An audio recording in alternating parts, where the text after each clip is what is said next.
دڵنیا بە ئەو ڕزقی خوا قەراری دابێ بۆ من بۆ تۆ بۆ هەر یەکێکمان هەر ئەوەیە. ئیتر حرام ئەکەین، درۆ ئەکەین، دزی ئەکەین، پاشە قوڵی ئەدەین، ماستاوچێتی ئەکەی، هەرچیەکەکەی بیکە ڕزقەکە ئەوەیە کە خوا دیاری کردووە.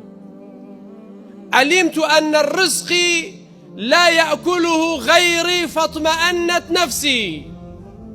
ئەمە قسەیەکە بەڵام کێوێکە کێو دنیایەک ناخۆشی و ناڕەحەتیت لە کۆڵە کاتەوە.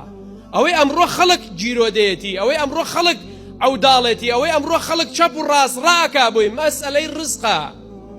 ڕزقیش بەدەست خوایە، بەدەست عەبد نییە ئەزیزەکانم.